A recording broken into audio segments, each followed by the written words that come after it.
شرمیلا فاروقی صاحبہ, credit goes to your party and your leader Bilawal Bhutto Zardari کہ انہوں نے ہی broke the news basically about it اور ٹویٹ کے ذریعے. تو اس کے اندر بھی ایک حکمت ہوگی ظاہر ہے, لیکن مجھے ذرا یہ بتائیے کہ پہلے تو معاملہ منظوری کی طرف پہلے چلا گیا تھا اور مسودہ بعد میں ڈسکس ہو رہا تھا. اس بار کیا کوئی مسودہ آپ کے سامنے رکھا گیا ہے؟ کیا پتا ہے آپ لوگوں کو اس بار؟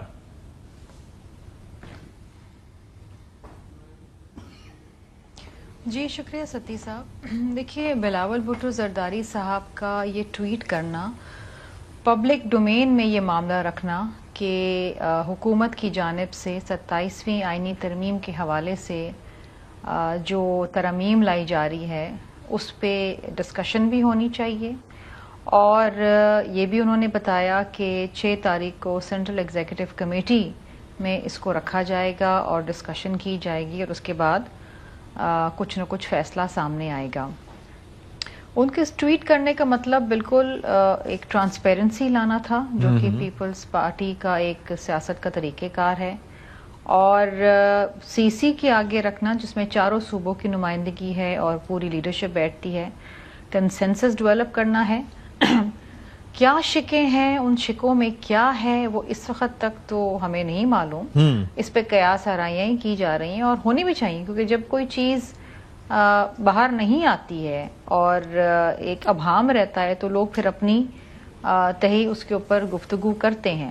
ہونا تو یہ چاہیے تھا کہ حکومت کی جانب سے یہ چیز سامنے آنی چاہیے تھی, لیکن چونکہ حکومت نے اسے پبلک ڈومین میں لانے کی ضرورت نہیں سمجھی.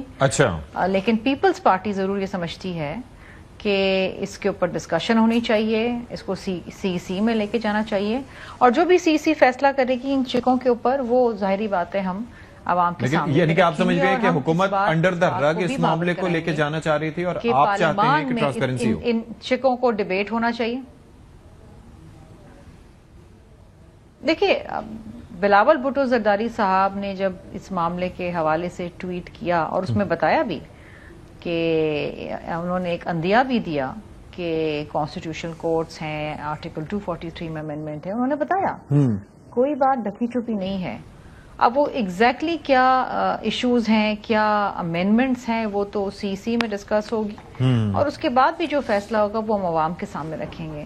خواہش پیپلز پارٹی کی یہی ہے اور کوشش بھی یہی ہے کہ اس کو پارلیمان میں لایا جائے, پارلیمان میں اس پہ ڈیلیبریشنز ہو, ڈیبیٹ ہو, اور پھر آئیدر وے پاس ہوتا ہے. This is how it is supposed to be. ٹھیک.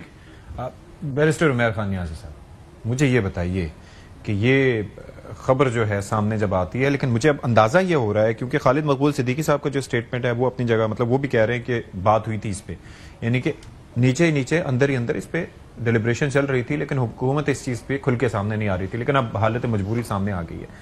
آپ کو لگتا ہے کہ یہ وقت کی ضرورت تھی کہ یہ چیز ہونی ہے یا ہونی چاہیے؟ کیونکہ ظاہر ہے کہ چیزیں ہیں کافی, این ایف سی والا معاملہ بھی کافی سیریس ہے کہ اس کو کس طریقے سے اس کو ایڈریس ہونا چاہیے, باقی بھی کئی چیزیں ہیں. اچھا, آپ نے اپنے انٹرو میں سٹارٹ کیا کہ ناٹ آن دا کارڈز تھا یہ معاملہ, آپ نے بیانات بھی چلائے, بلکہ بادامی صاحب والے کوشچننگ سے مجھے ہنسی بھی تھوڑی سی آ گئی. لگ یہ رہا تھا کہ شاید وہ ان سے پوچھے تھے کیا دوسری شادی کی تیاری ہے, تو وہ جس طرح سے جو ہے نا چھپا رہے تھے, مطلب ایسی چیز تو نہیں تھی. اگر کوئی چیز ہے معاملہ سامنے رکھتے, مگر دیکھیں ناٹ آن دا کارڈ نہیں, it was on the cart. یہ بوجھ ہے, یہ بوجھ انہوں نے اٹھانا تھا. دیکھیں لیجسلیٹو اختیار پارلیمان کا ہوتا ہے, بالکل ہوتا ہے, 100 دفعہ کرتے ہیں. جب آئینی ترمیم کرتے ہیں آپ مینڈیٹ کس سے ڈرا کرتے ہیں؟ عوام سے ڈرا کرتے ہیں. کیا آپ نے الیکشن کیمپین کے دوران عوام کو کنسلٹ کیا تھا؟ کیا عوام کے سامنے آپ یہ نعرہ لگا کے آئے تھے کہ ہم فیڈرل کانسٹیٹیوشنل کورٹ بنائیں گے, ہم یہ الیکشن کمیشن میں چینجز کریں گے؟